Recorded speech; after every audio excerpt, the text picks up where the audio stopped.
Hello and welcome to a cup of conversation here on BRT2 TV on BRT Family. This week we have football on our minds. Now, I'm very lucky to have two special guests in the studio with me in Lefkoshire.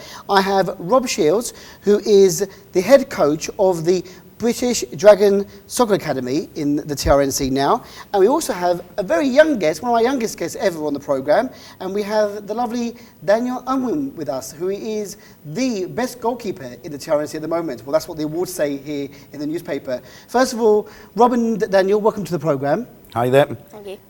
Now, Rob, let's start with you as the coach. Now, tell us a bit about yourself. You are originally from Wales. That's right, South Wales in the United Kingdom, yeah. Hence the name British Dragon. British Dragon Soccer Academy, yeah. That's a little bit of a giveaway there, to be honest. A bit of a giveaway, but a great name. Now, have you always been a football coach, or how did your career in football begin? Well, I started playing at a very early age, around about sort of 8 to 9 years of age, you know, and in the local youth club.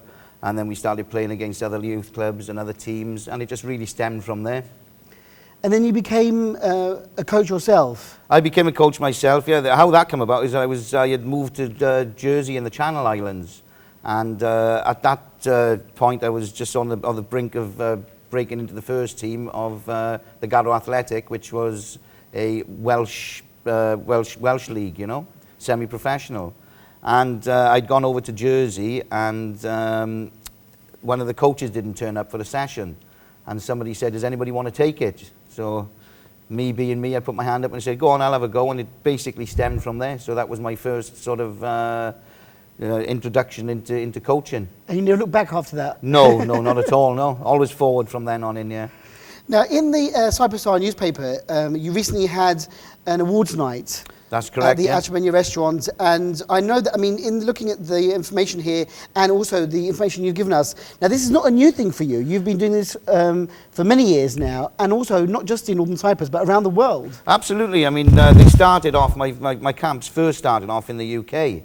I was actually, again, playing for a Welsh league side, and I'd come up with an idea to start soccer camps for youngsters on weekends. And it really did stem from there, you know. And again, I've never looked back. I was with Cardiff City Football Club for a while, and of course, you know, in the pre-seasons, you don't get paid or anything, so you've got to look at a way of making money through the game.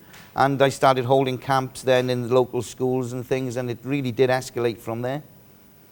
And where have you been around the world before ending up here in Northern Cyprus? I mean, I know you've been to America. Yeah, I flew into Boston, to be honest with you, I can't remember what year that was, in 2000 and whatever it was, 2005, 2006. Mm-hmm. And I knew a guy that I had met in Cardiff City over there. There was a guy by the name of Derek Brazil. He actually played for Manchester United, and he played for Cardiff City and another couple of teams coming up to the end of his career, and he invited me over to the States, and I got over there and I could see how things were working, and of course I put two and two together and I thought, well, hang on a minute, I can do this really on my own. So I said to Derek, would you sort of help me, you know, to progress in it? And again, you know, these ex-football players will help you every way that they possibly can. And I started doing it in a place called Stowe in Vermont. It's a skiing resort, and what we call that we had from there, response that we had from Stowe was absolutely fantastic. We were having 100 kids on the camps a week, and in the end I was employing people to come and help us. But I mean, no disrespect to the Americans in that sense, but soccer isn't really their game. So trying to get soccer coaches to help you out in skiing resorts in America is quite difficult. But you know, we managed to get through it. Excellent. I mean, their game is American football, isn't it? So that's right, yeah, or basketball. Yeah. Or baseball. One of the three, yeah. One of the three, but soccer is our game. Yeah. And our game in the TRNC as well. So what brings you to Northern Cyprus? What brought you to the TRNC? Well, I was actually I was in Vietnam at the time. I was head coach with Arsenal Soccer Schools in Vietnam, in Saigon. And I was with them for about a year, and they wanted me to relocate up the north. And I didn't want to go up to the north, you know, so basically we shook hands and parted other ways, basically. And some of the coaches that I met out there were absolutely fantastic. You know, they were coming from all over the world. There was Chinese coaches, New Zealand coaches, Australian coaches. And when I got back, I was going to go back with Cardiff for a third stint at that stage. And I spoke to a couple of guys that I'd been working with, and they'd gone to Dubai. And there was an opening in Dubai for myself to go out coaching. So I thought, right, okay, I'll go over and have a look and see if I like it and if they like me. And in the meantime, I had an email from a friend over here saying that there was an opening in one of the first division clubs in Leicestershire. And would I be interested in coming over just to help them out, on a voluntary basis? So I thought, yeah, I'll go over and I'll have a couple of weeks holiday before I head off to Dubai. Yeah. And here I am, it's, And you never it's left escalated from there. And you never went to Dubai in the I end? never went to Dubai in the end, no. No, I never went to Dubai in the end. So, but, I don't regret anything. I've been lucky enough to be involved with the British Academy School. And, I've been lucky enough to sort of secure a place there. And the British Academy School and the British Dragon Soccer Academy we're both working together, and the school have been great to me, and they really gave me the opportunity to start this when it was over here, I went up to the school and I seen one of the directors there, and he said, yeah, we'll give it a go. And like I say, both of us have never looked back, and it's just sort of escalated from then on in. And the rest is history, as they say. And, Yeah. And the newspaper and the smiling faces and the lovely awards that you've given out says it all. So let's talk about, we're going to talk about lots today, but the reason that we're here is because you've got camp coming up again as well in July. And we're going to be having the kids again under your expert training and learning. Yeah. But this is not the first time that this camp has been held in the TRNC. This is the second time now? This is the second year now, yeah. We went, the school and myself, we organised it last year, and it was a great response. On Cyprus 44, we're having testimonies from the children, from the parents, and it's always great, when you see something like that, and you have a tap on the back of it at the end, and you see kids smiling and parents thanking you. It really does make it worthwhile in the end. I mean, it was blistering heat I think we held it last August, and it was like about 115, 120 degrees. And in the end, I mean, the kids were pulling me out there saying, come on, Rob, come on. I said, look, please have 5 minutes and have a drink of water. No, we want to keep going. So the dedication of them all, was brilliant, and they all thoroughly enjoyed themselves.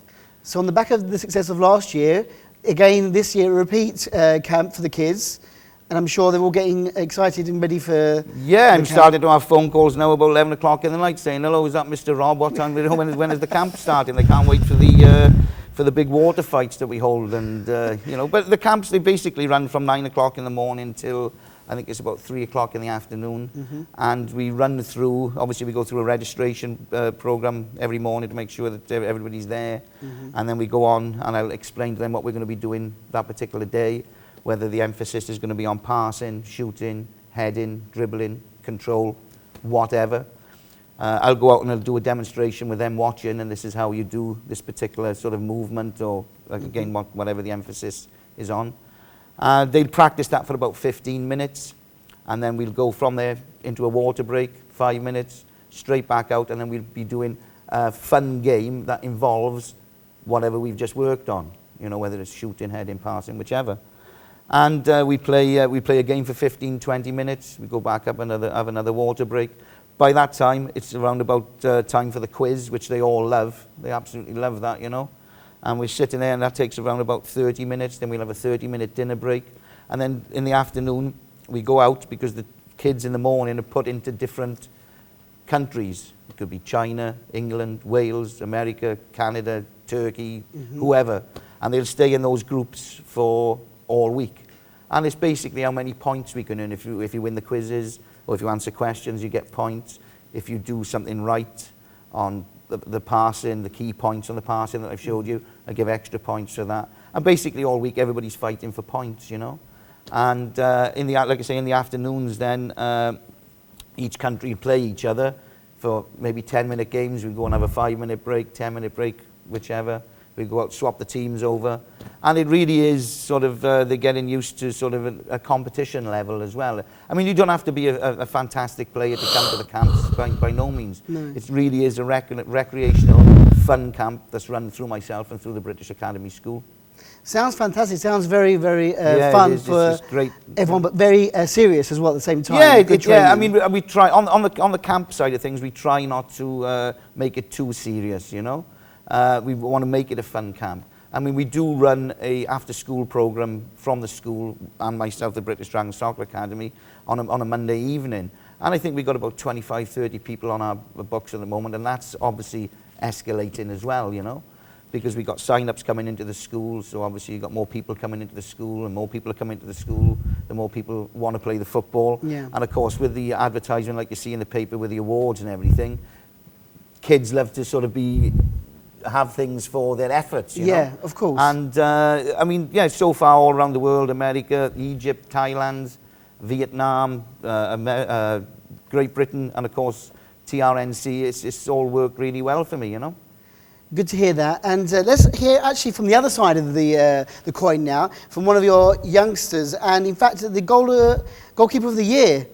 Is that right? Now, welcome, Yeah. Daniel, to the programme. Thank you. And how old are you? I'm 8. 8, nearly 9, Yeah. that means, yes.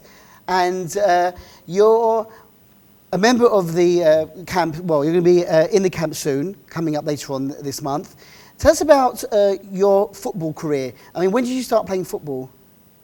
Probably about when I was about 3 or 4.